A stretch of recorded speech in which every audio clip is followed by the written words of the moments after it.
We're on a mission. We're going to find and uncover the smartest, most successful entrepreneurs on the planet, explore their highs, their lows, and how they ultimately mastered the game. I'm Martin Cook, and I'm excited to welcome you to the Smarter Destiny podcast. I'm grateful for you and your time. Now let's level up together. Ladies and gentlemen, welcome back to another Smarter Destiny podcast. This time we've got my friend Levi Chulick on. He is the founder of Averr Aglow.com, an 8-figure skincare brand crushing the internet right now. Take our word for it, and then we'll get into it in the show. Before Averr Aglow, Levi has done all kinds of things and had success with all kinds of things. We're talking landscaping, app development, subscription, and then finally landing on skincare. Very little in common amongst those things. So clearly he can just excel at whatever it is that he throws his attention to. And it might be because he's in fact an expert on connecting with a consumer, an expert in psychology and language patterns and speaking the language of your customer so that they get to the point where they're throwing their money at you. You're not really asking for it, which I think is fantastic. And we're going to delve into that today. So I think without further ado, I think it's time to bring Levi onto the stage and welcome him. Levi, how's it going? Good. Thanks, Martin. Introduction like that, you really put the pressure on. Oh man, I've fumbled through a few interviews and a few introductions in my time, so it's all good. Don't you worry. I think with our chat off air, I'm really very excited for this, and the listeners should be too. But formalities, whereabouts in the world are you right now? I'm actually in Atlanta, Georgia. I like Atlanta, Georgia. Gone around the Coca-Cola. I've done all the tourist stuff, the Coca-Cola factory, seen the circus, been. I like Atlanta. Do you like Atlanta? Have you been there long? I grew up in Atlanta, and then I lived in Florida for a while, and then I lived in Spain, and then in New York for a little bit, in California, and I came back to Georgia, back to Atlanta here. So for the weather. Yeah, basically for the weather. Yeah, the seasons, the trees. You get a little of everything. I like variety in life. So all good. All right. So I know that you're not a stranger to the podcast, but for those that are joining us for the first time today, hi, by the way, and make sure you hit that subscribe button because you're not going to want to miss any interviews that we ever do on the show. But for those new to us, and a reminder for those heroes that listen to us every single week when our episodes go out, Levi, what we like to do is we like to go back to a point in your past which really serves as a kicking off point when you began to cut your teeth at entrepreneurial stuff and began to realize that actually you prefer being the boss than having a boss. Sometimes it's recent, sometimes it's a long time ago that this starts. Which side of that would you be on? Yeah, for me, it was a long time ago. It's the very, very, very first time was in kindergarten when actually the teacher asked us to write what we want, draw a picture of what we wanted to be. And I truly don't know why, but I drew this building, this tall skyscraper building with this man on top, and money was dumping over the edges. And she was like, "What is this?" And I was like, "I want to be the man on top that pays everyone else." That was my answer. And I remember it because she was like, "That's not a real job. You can't have that. You have to draw something different." And so I was kind of like just taken back. Yeah. And I was like, I think if I remember correctly, something along the lines like, well, who owns all the buildings downtown Atlanta? Like someone's got to be in charge of that. So, but then moving forward, like in second grade, I started a little club, collecting some money from kids. To the sales pitch on it was like, give me $3 or $4 to be in this club. We'll buy some toys. We'll have these toys to play at recess. It'll be more fun. And then, I got shut down. The lesson on that was to learn the rules before you get involved in that. But then moving forward, I started a lawn maintenance business when I was about 10 years old. And the sales pitch on that one was, got the friend of the family had this kid cutting his grass. He'd bring his mower down, and I noticed it's like, well, all these people have these mowers, and this kid's mowing their yard with his mower. So I went around and said, look, I'll charge you $5 less, but I use your equipment. That way your equipment's getting used and you're saving money, and versus just sitting in the garage rotting. And so I started getting accounts that way. And so from there, just kind of kept growing on the business and did landscaping all the way up to my 20s, and wanted to know what it was like to sell a company.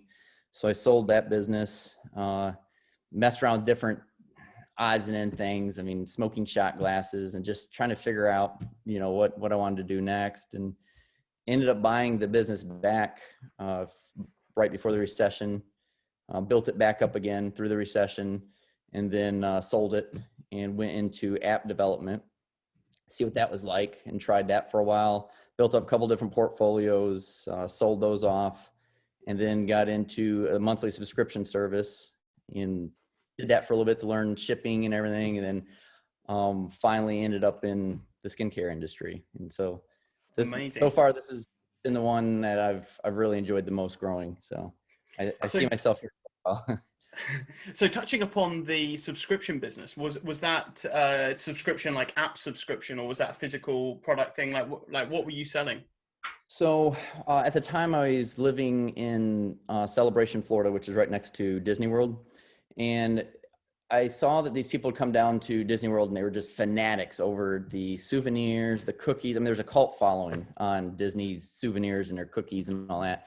And I got looking at it, I was like, well, these people spend thousands of dollars. And in the comments, I saw that was like the number one thing they're looking for, to like saving up all year to basically get these things. So I said, well, what if, since I'm living here, what if I went in and bought these souvenirs and they shipped them this box of these great treats once a month by surprise? They don't know what's coming. It's just random. And so we, kicked it off. It was WDW in a box, was the name. And everyone loved it. I've never done, at that point, I didn't know anything about e-commerce, ads, shipping, none of that. So it's kind of a twofold thing. I was trying to understand it. So that's kind of how I approach things, is rather than like go to school and pay to learn it, I said, well, I'll just jump into that business and, figure it out as we go. And that'll be the mistakes that I pay for in that business is the cost of my education, Yeah. So that's kind of where. Was the Disney lawyers one of the mistakes there, or is this something like, is it absolutely all right to buy products that way and ship them on? So yes and no. It was a very gray area. When I was like 16, I had my first run-in with actual lawyers. Like my lawn maintenance business, I called it the lawn doctor. And so one day I get this phone call. We were cleaning house. We were getting all these accounts.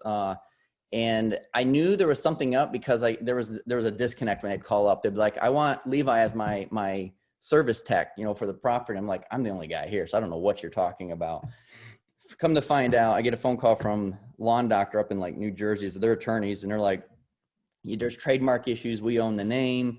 You can't do this. And so we went back and forth. I was like, look, I'm underage. You can't try me as an adult. I don't really have the money to pay to change all the shirts and cards. So it's going to cost you like $10,000 to take me to court anyway. So how about you send me $2,000 to cover my expenses of change, and I'll do it.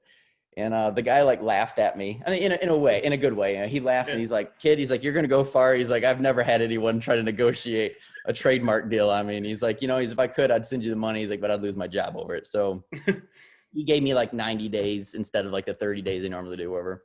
So that was kind of my first run in. I started realizing you kind of got to make sure you're playing by the rules. So that was the reason we did WDW in a box instead of like saying Walt Disney. We didn't use their font or anything, but we knew that the loyal fans would know right away what it is. And like we used like the red color, and so it was like really tiptoeing on the line. But really going into the store and buying their souvenirs, there was no rules, saying I can't buy, 40 cookies and turn around and sell it, in a subscription service. So that did a while, but then they started cracking down right when I was like, okay, I've learned what I need to learn. This isn't going to take me the direction as far as scale that I wanted to go in my business. And then they started putting caps on how many items you could buy of one thing. So it was like, 5 items or something like that. I can't remember what it was at the time. So, the last couple of months that I had to fulfill for my clients, that I had to go around to the different ones, and it felt like I was sneaking around trying to buy these souvenirs, but it's fine. Yeah, but I imagine that took a little bit of time. Like, I've got 1,000 customers and I'm only allowed to buy 5 cookies. Right. Okay. Right. It became a problem quick. Yeah. This has a scaling issue. And that's what I saw in the beginning. I was like, yeah, this is cool. It's fun. I was like, but to scale it, the profitability just tanked, immediately. So I said, okay, well now we know how shipping works. I know how e-commerce works. I started dabbling with the Facebook ads, understanding how that was set up. And so I was like, okay, it's time to move on to bigger and better things. And so the bigger and better things I think you're relating to is Averr Aglow. At what sort of point, like what year are we talking here when you started looking into this and getting some initial traction? So it was a little over 6 years back from now. So whatever year that puts us at. 2014. 20, yeah, yeah, that sounds about right. Yeah, so what happened with that is my wife has battled with breakouts and acne her whole life. I mean, and she was dealing with it, like trying to figure this out, what's going on. She'd been a dermatologist. We had her sink looked like, the makeup aisle at Sephora, where there's all kinds of products she's trying. And she slowly was like she started researching basically like her skin, how her skin works, like why does she have these problems and her friends don't. And she started identifying some holes and problems in the skincare, routine and the way it's marketed and how things have shifted over time due to marketing, more or less. So she made some changes, and like within 30 days, like she had her skin, like you could see the difference. And so, she was kind of like, man, I can't believe this. I all these years, all this money, like it was this simple. The problem was there was no product or routine on the market that matched that. So she started having to make, basically her own stuff.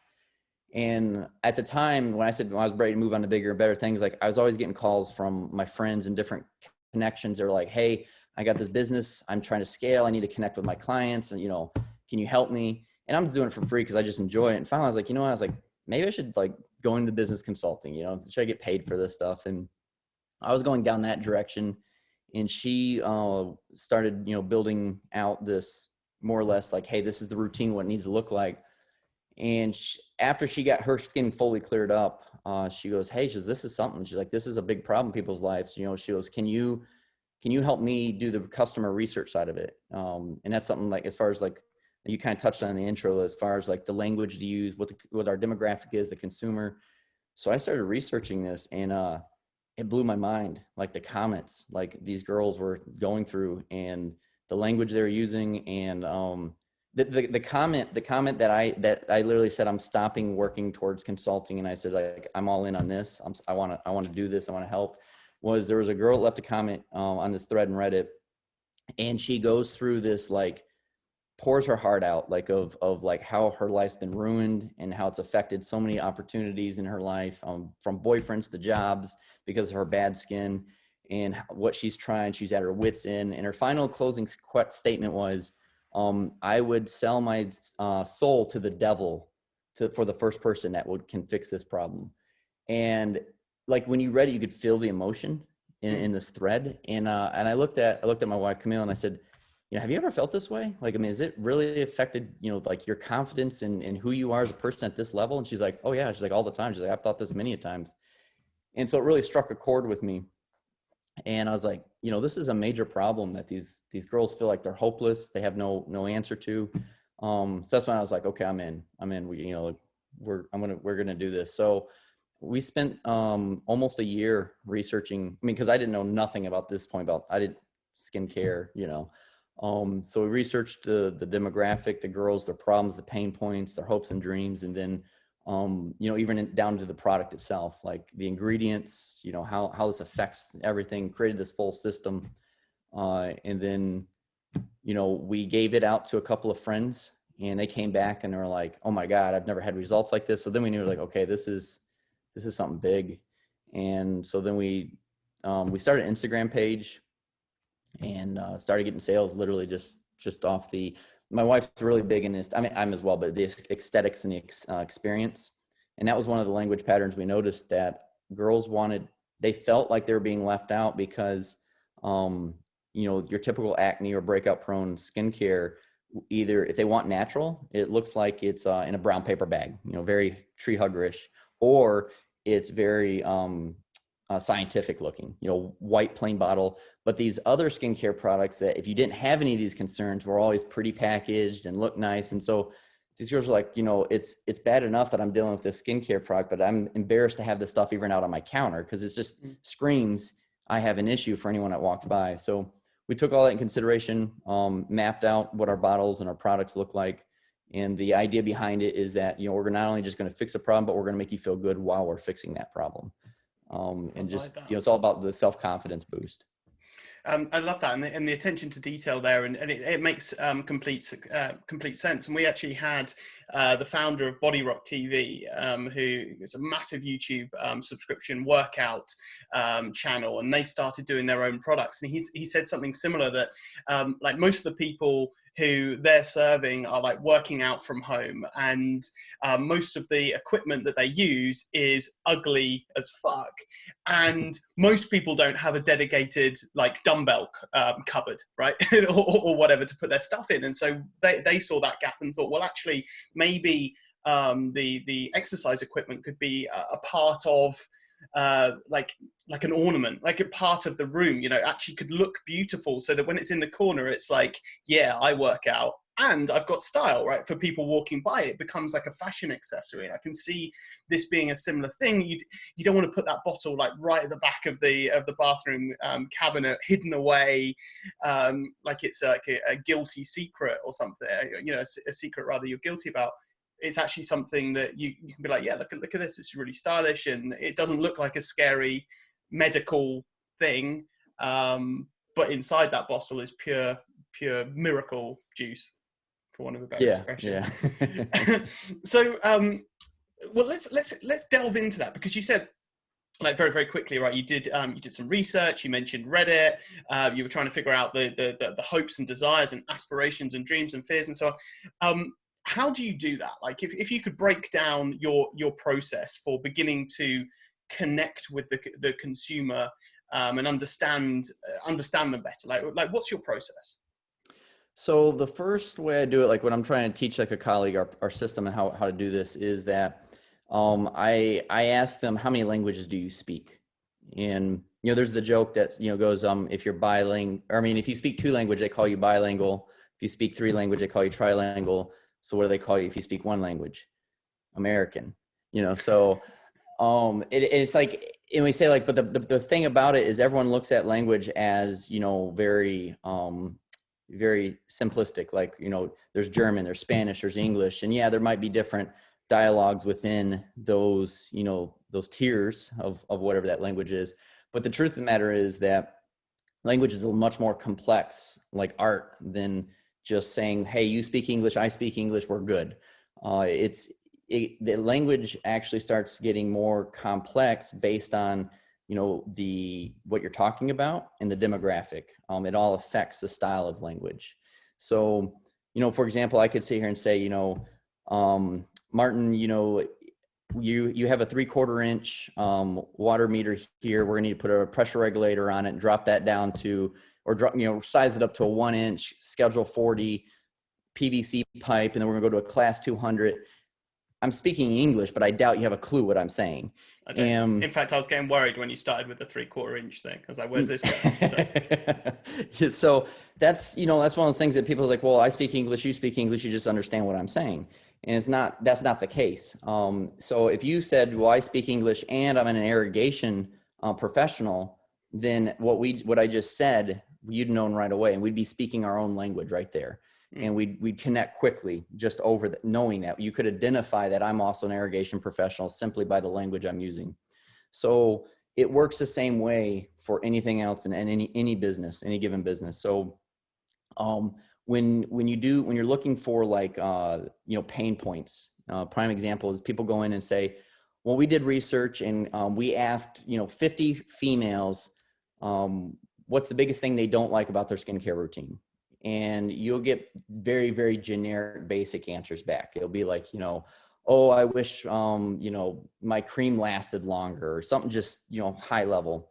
The problem is that's not their true feelings, because when you do surveys with people like that, you're not speaking their language. So naturally there's a wall that gets put up, and we all do this subconsciously. It's like a protection of ourselves and who we are. And we don't share information until you become at a certain level of trust. And the fastest way to get that level of trust is through the correct language. So what you have to do is you have to just have dialect with them, or read like comments and learn to look for the systematic beliefs. So I illustrate in a sense of like, if you ever heard someone like playing a piano, and they say like, oh, I'd love to learn how to play a musical instrument. When some people say, oh, well, that's a pain point. They want to learn how to play a musical instrument. It's like, well, it's not necessarily a pain point because it's not connected to a pain point. It's just a want right now. So you have to learn to look for those patterns. So like if they said, oh, I'd love to learn to play a piano because I'm really trying to impress this girl that teaches piano. See, now that holds a little bit more weight because now we know the true pain point that we can leverage against. And then it starts to give you a glimpse into the world of, okay, that's the real pain point, is they want to impress the girl, and so it allows us to open up the conversation down that direction, and they'll connect quicker because subconsciously they're like, they get me. You understand we're talking the same language, versus me going, hey, you know what? I understand you want to, learn piano. We got this great course over here that is going to teach it to you so fast. Speed might not be the problem.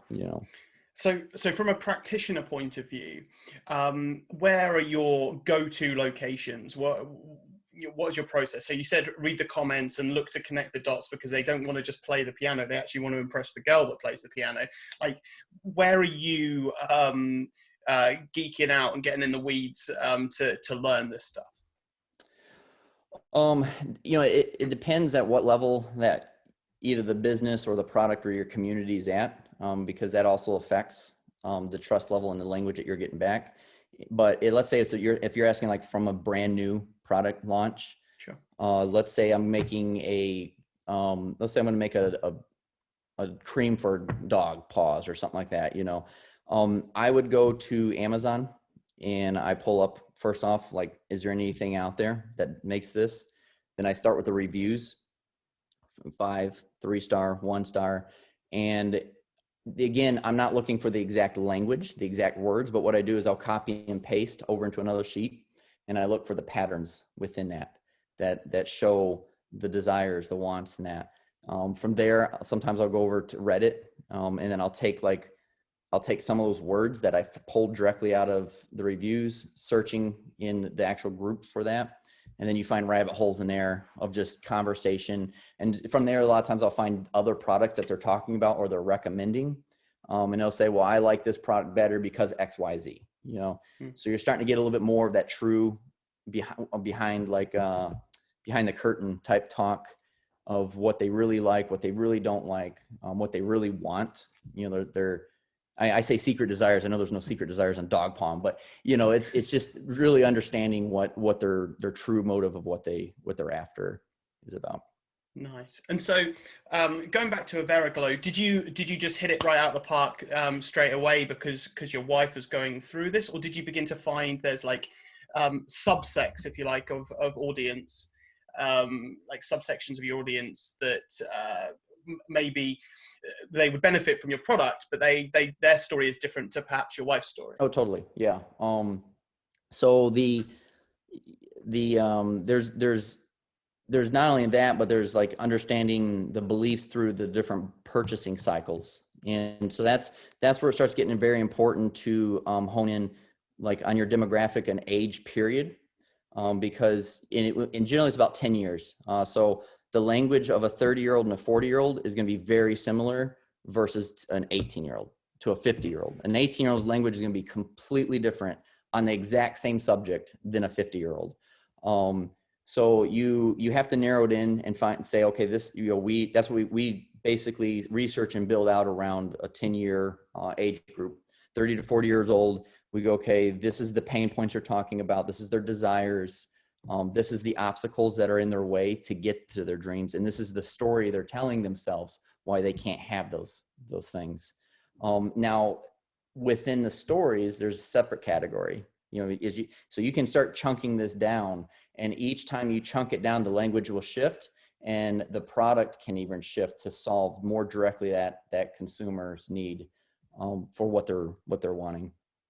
This is fantastic. Fantastic. I'm finding it absolutely fascinating. The psychology behind it. I'm a big lover of psychology generally, and actually, I'm the guy that had a place at university where I didn't go in the end, but I actually had a place at university to study psychology, not least because I didn't know what I wanted to be. I certainly couldn't pigeonhole myself into I want to do this for the rest of my life, but figured that whatever I'm doing, I'm dealing with people or selling to people. So psychology will always help, right? That was kind of logic behind it. And having studied it at later years in college and so on, it was something that, was really, really fascinating and relevant. So you suddenly are beginning to learn a lot more about your customers, in many ways, perhaps more than they do themselves, right? Like because you've like interviewed 100 like them. How do you get that across in the quick communications that you have with your customer? So you've got, if it's in a news feed, say it's an ad in a news feed, you've got some seconds to get their attention, to stop their thumb, and to get the main stuff across to them without giving them an essay to read. Like what's the sort of secret behind that, or your techniques there? It's it goes back to the language thing again. And the easiest way to explain it is if you've ever been in another country that does not, I mainly speak English. I speak some Spanish, but like say where I was in Italy and everyone around you is talking Italian, like you're in a big group and there's one person speaking English, you can always identify it. You can always pick out, oh, that was English. And it grabs your attention right away. So it's the same thing. What's happening is, and just like language, what a lot of marketing does is that they go, I'm like, when you're trying to communicate with someone, that doesn't speak your language, is the joke of, speak slower and louder and maybe they'll understand you. Well, that's kind of what marketing does is, they expect the consumer to learn their language, however they choose to word their products or their message. They expect the consumer to learn that language. And when they don't click the button buy, they go, I know, we need to speak louder. So they just put more ads out. And that's how you end up with Facebook full of feed of just, ad after ad after ad. So how you cut through the noise is you don't say it louder. You say, hey, we're just going to simply talk your language. I don't have to scream, because you're going to quickly connect as you're scrolling through. When I ask a question that maybe you've never told anyone, but you thought in your head, it grabs your attention right away. And you go, whoa, you're like, what's this? And we've even had, clients, even with the different businesses I've ran, they'll literally say, they'll be like, man, like, it's like you read my diary. Like, I don't share this information, or you're thinking my thoughts. How, this is kind of weird. And so it's just an instant trust. And we always say is like, if you truly care about your client, you're going to learn their language. And I saw that happen in live example that my niece and nephew and her family moved to Italy, and none of them spoke English, but they were all kind of learning it before they got there. And my niece magically learned Italian in like 2 months flat. Like, I'm like fluent Italian. And the family's all flabbergasted as to like, how did you learn this so fast? And I was like, so who's the boy? I was like, who's the boy? Because you have a desire to communicate with them. You love that individual so well. You've learned their language so you can communicate. So the same thing has to carry through with the business. Many businesses say, oh, we care for our customers. We love our customers. And they say, well, do you talk their language? Because if you don't, then you don't truly care about the customer. You care enough to try to sell your product. I love that, and I love the. I'm not going to forget that analogy as well. Like, who's the boy, right? Because that makes perfect sense, and because that motivation and that drive is coming from something, a bit like learning the piano, similar kind of thing. Like, who you're trying to impress. So in terms of Averr Aglow, now obviously this speaking the customer's language is it's very obvious from the website. It's weaved into the very DNA of the brand. Moving away from that slightly, what other big needle movers have you implemented on your journey that you're like wow, that worked like particularly well? You're saying in the Averr Aglow company? That's what you're asking. Yeah. Just so something which you've tried, which isn't necessarily communication or language this time, but it's something that really did move the needle for you.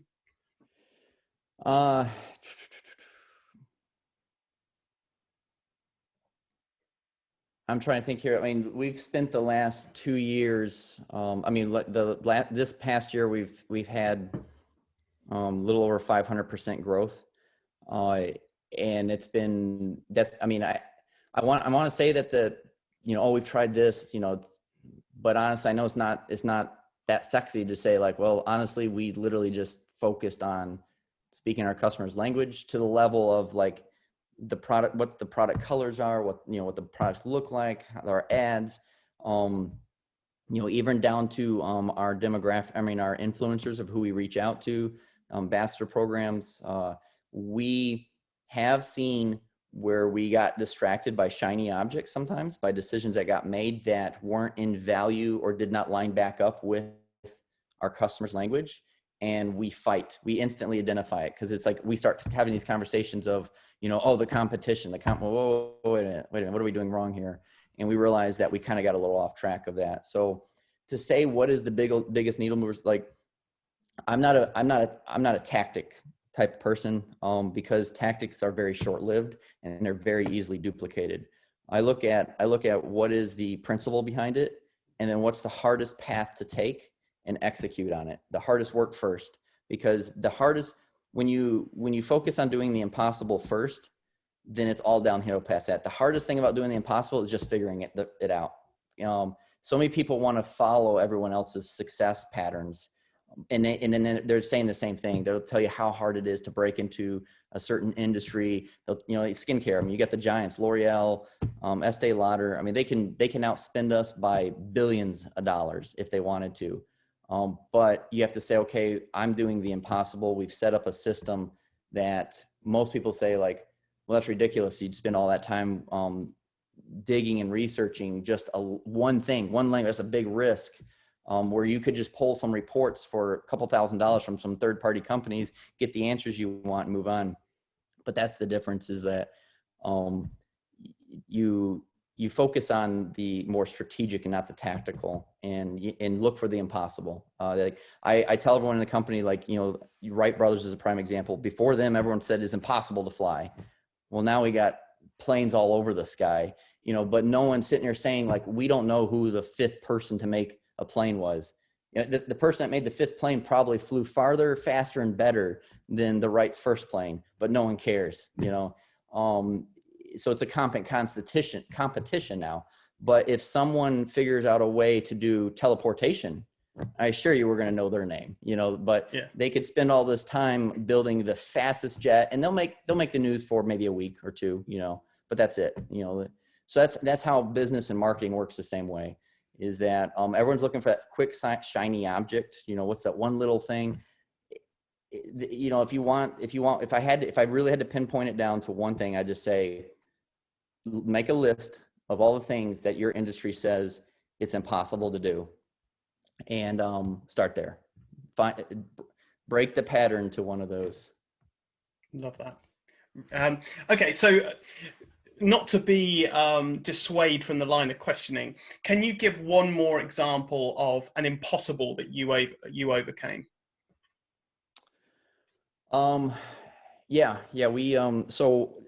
We a typical skincare brand will work with, they create a brand, and then you have manufacturing, and then you have fulfillment. That's a pretty typical structure, and they operate as three different companies, because building a brand is full-time, manufacturing is full-time, and fulfillment's full-time, and the cost of building a manufacturing facility is astronomical. I mean, it's ridiculous.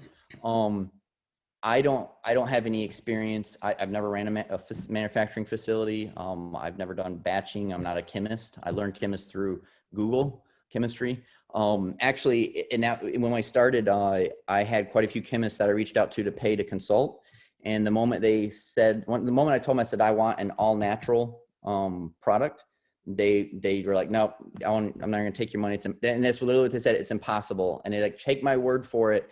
I've been in the industry for 25 years. It's impossible, So anytime I'm talking to someone and they tell me it's impossible, then I know we're heading in the right direction. So we first started out having a manufacturer company. We focused on the brand, and we said, okay, this person specializes in making it. We have the formulas we control.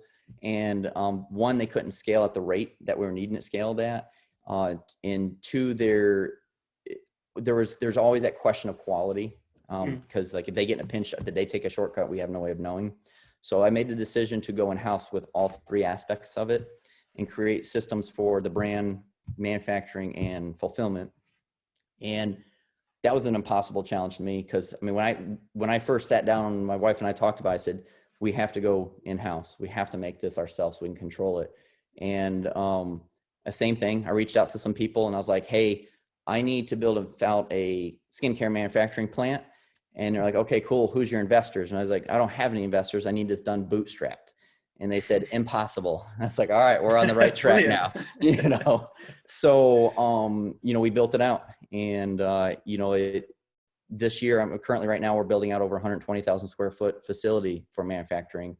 And had you asked me how to do that, 2 years ago, I'd just giving you a blank stare, so it's like the saying, how do you eat an elephant one bite at a time? So like whenever you get that word impossible, that's why I start with like, okay, what's the first smallest step I can take? And, cut that noise out.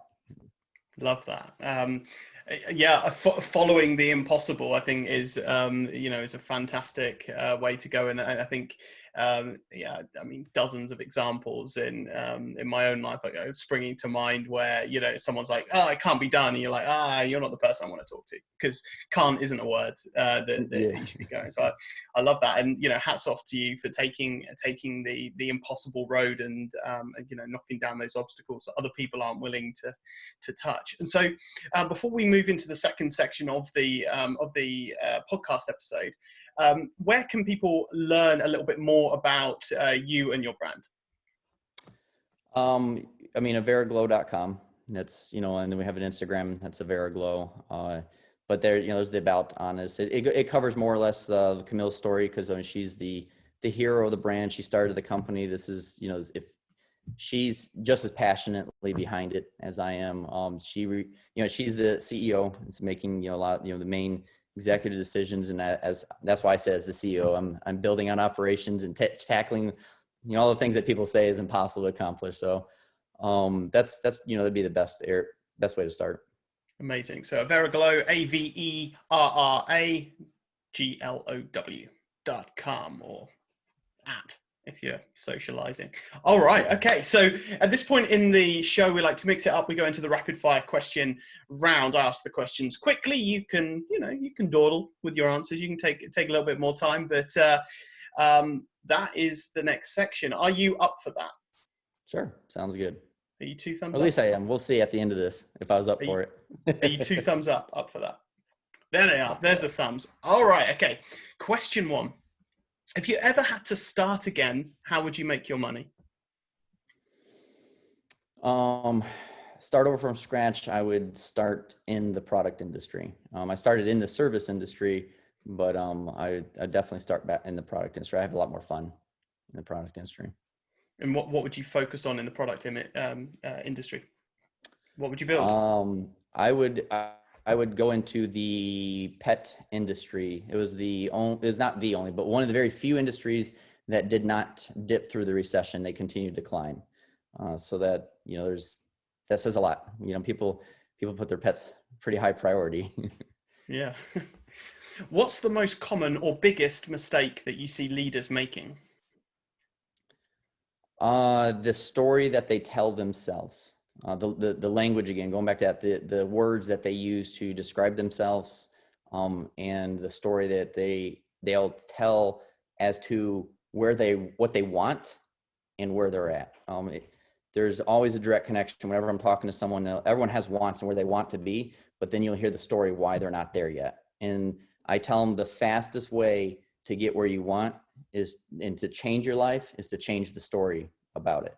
And it sounds so simplistic, but it's literally focusing on the words you're using and making sure that you're not excusing action. You're not confirming the beliefs of inaction. Nice. Who is the best leader ever, alive or dead, and why? Oof. Wow, that's one, huh? Let's see here. Let's go You can with, hit me with yeah, a list if you want. I guess I'd have to, I mean, if I had to just nail one off the top of my head, first came to mind is I'd have to go with Tony Robbins. And a lot of people look for leaders that have produced hard physical results. But the fact of the matter is that it all starts in our heads. If you think about, I think Napoleon Hill actually wrote about this, is if you think about everything we see in life, everything imaginable, at one point it was nothing more than a thought in someone's head, and here it is. So many people look for success as a physical aspect. What do I have to do? But the question needs to be more, who do I have to become? And that's the harder answer sometimes, because we have to battle ourselves and our own demons and negative thoughts. And so what I really appreciate about him as a leader is that he teaches not just the specifics of action, but more or less that the mental side of it. Because once you can conquer that, you can control your brain and thoughts. You can control the language that you're speaking to yourself. Your brain will produce all the physical items it needs. Love that. And it's such a good book. It was Think and Grow Rich, right? Napoleon Hill. Yeah, Napoleon Hill's Think and Grow Rich on that one. Yeah, I made a little mental note of that, because I think that's one of those books you dip into, again and again and again, and repeat. There's a lot of gold in there. How do you hire from a fire hose? Yeah, exactly. You need to do like eating the elephant again, right? Small bites. Yeah. How do you hire top talent? I start with passion. Skill is definitely needed. I mean, that goes without saying, but where's the passion? As I interview individuals and talk to them, same thing. I'm looking for the language patterns, and everyone will tell you, they'll interview and they'll tell you what they want, but I'm looking for the patterns of where's the action behind it, what's their belief system behind their wants, and the passion is generally what overcomes any holding you back on belief systems. Like if you think about anything that you did the impossible, like you said, well, that's impossible. Generally, you forged ahead because there was a sense of passion of whatever it was that you're working towards. So that's kind of the key ingredient to continue to push forward and exceed results. Nice. How do you evaluate a good business deal? For me, I start with the customer. What is the customer's view of this company? And then at that point, we'd say the talk around that company is where I'll start, because a lot of people will start with just the hard numbers, and it's easy to pull levers within a company to make your accounting look good. But if a company wants to charge me a little bit more because they put all the hard work in up front, and they have a clientele that respects the brand, has a passion for the brand, then you can pay a lot more for that company and get your return back a lot easier, instead of buying the cheaper company that might have done a mediocre job at connecting with their client. Nice. How do you identify a good business partner? Values. You have to have the same values. You shouldn't have the same strengths. If you have the same strengths, you're going to find yourself, running circles. But the critical thing is you both have to sit down and have a very honest conversation of what you truly want from the deal. And I've seen this happen with other deals, is that they'll secretly want more money and less work, but that doesn't come across that way, and that's where that dance comes in. And I've helped different friends like that. And I've sat there and I just tell them, I'm like, you guys just need to be honest. As if you can't be honest now, this is set to fail right from the beginning. And then I show them, I was like, here's your language pattern. This is what you're saying. And they'll both sit there and like, oh yeah, you're right. So that hands down, number one thing I look at is, do your values on not just business, but your personal life. Is it a full package that line up with my values? And then everything past that, you generally can work around. Nice. What is one of your proudest moments? Oh man. That's a loaded question. Proudest moments. Well, I would say, when I think back to build a business with my wife. And I mean, like, we're best friends. We do everything together. It'd be that moment that we said, hey, we're going to go into business together. We're going to change the world together. Bonnie and Clyde, right? We're signing up to do this together. So at that very moment, it's probably not the moment I'm like, oh, this is the proudest moment of my life. But looking back, I'd say like that was something to join forces together, like at that level, and affect people's lives for the better at the level we are. Nice. What's one interesting fact about you that not many people would know? Interesting fact.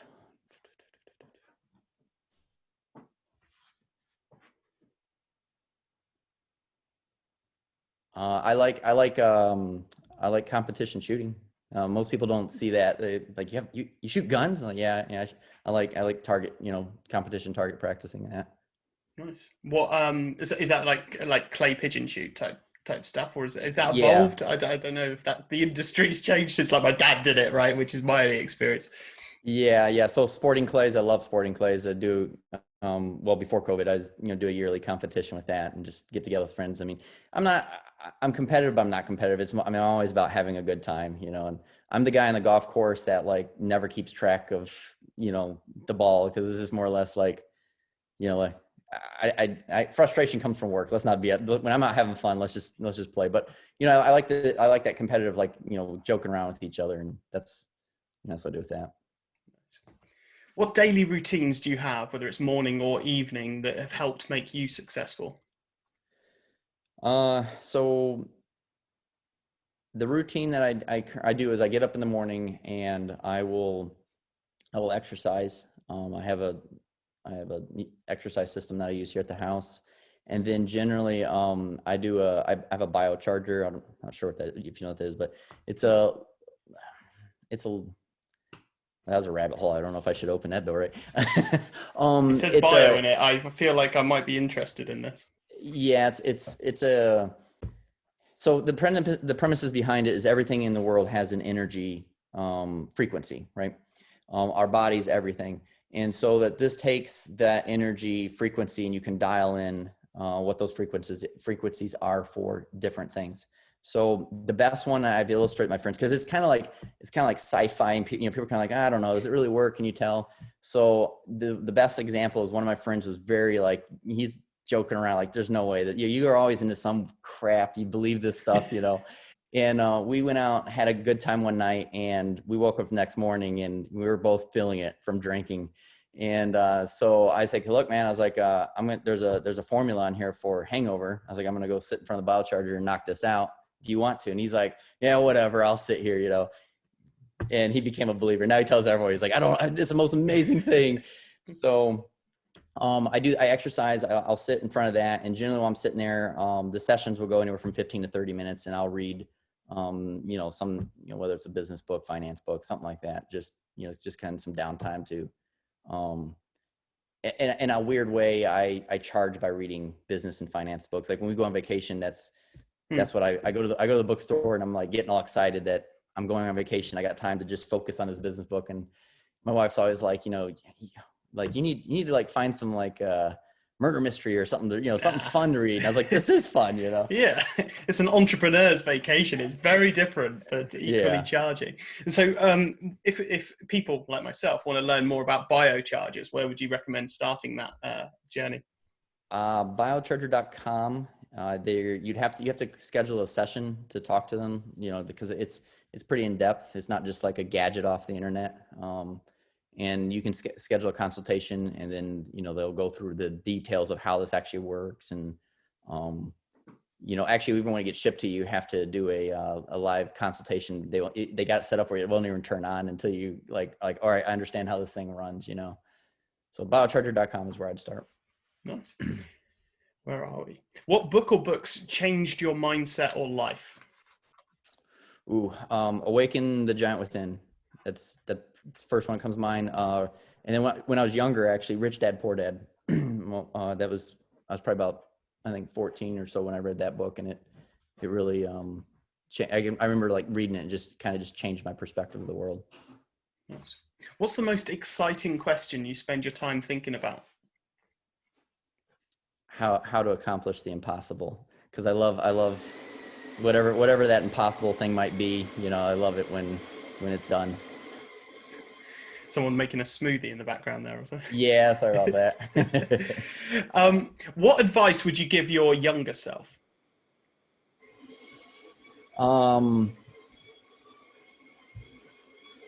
The biggest advice I would give my younger self would be, we all create stories based on how we grow up, and who we are in the past does not make who we are in the future. So again, pay attention to the story you're telling yourself. Generally, that's why I see amongst my friends now, when they're struggling in business, most time their stories connected to their past, and it's who they are. Like, well, I've never been a successful business owner. I was like, well, neither have I until I did it. You know, like that's not irrelevant. So that's, if I had to really give it something I'd say was enough that would really change course, is don't focus on you know, where you came from. Let what you came from be the drive that makes you something different. Nice. What was your biggest challenge starting in business, and how did you overcome it? My first like official real business was lawn maintenance, and at 12, I was 12 years old. I had too many accounts to basically push mow them all. I hired some high school kids the summer prior to that to do some of the yards, but then they realized I couldn't check up on them. So they started skipping the yards, and it was just a mess. So I went to go get commercial mowers, and trying to get a loan at that age was a joke, but I tried my best. I went in there and I'd call them up on the phone and try negotiating with them. And they, you know, once they found out my age, there's like, no way. So that was the biggest challenge to get started. My dad actually stepped in and started and co-signed for some equipment to get it rolling. Nice. What unusual or underrated food or drink should more people try out? Oh, wow. I can tell you one of the more unique dishes I've tried. We were in Morocco, and I tried this camel dish with plum sauce or something, and it was absolutely amazing. When I saw it on the menu, I was like, oh, all right, we'll give this a try, you know. But it was shockingly good. Nice. And then final question, what makes you happiest? Happiest when I'm creating. I love creating, and when I'm creating something that's inspiring other people, or they're changing their lives, that's, I've stayed up all night long just in the zone, working and stuff like that, and like, oh man, it's daybreak already, you know. Fantastic. All right, well, that brings us to the end of the questions section. But what I wanted to ask is, do you have any asks or requests of the audience listening today?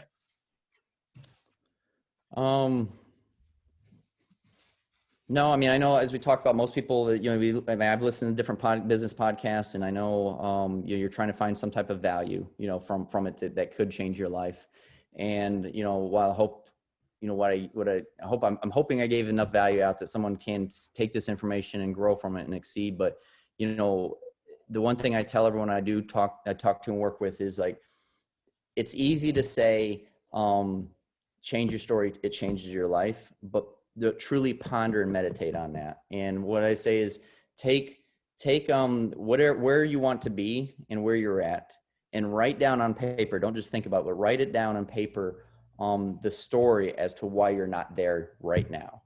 And then just look at that and read back over it, and then find the ways to change the story to that you're being there currently. Because the mind doesn't know fact from fiction. It doesn't know reality. That's why VR works so well, and you can get freaked out in it. So you have to start with the mental aspect. If you want to become a millionaire, you have to think like a millionaire, be a millionaire. Persuade your brain that that's what you are, and truly convince it, and you will be amazed at the decisions that it naturally will make, and the opportunities it will spot in life. Amazing. What a fantastic, profound an ask or request typically is an ask, but you just went ahead and just gave more value right there, and challenging the listeners. So I think that's testament to the giving nature that is just in your DNA as well. But Levi, thank you so much for taking the time today to be with us, to share I found it absolutely fascinating, jumping into the psychology of words and the communication, and the fact that it doesn't matter one iota that we're all speaking the same language technically in terms of like English, Spanish, Italian, or whatever. There's actually many levels and layers below that, and that's really where we should be finding our home and getting comfortable. If we want to be speaking the language of our customers. It's been amazing to actually delve into that and get into the weeds with you, and it's tremendously interesting, and I'm sure the listeners found the same. So thank you once again for taking the time. Oh yeah, pleasure's mine. I enjoyed the conversation.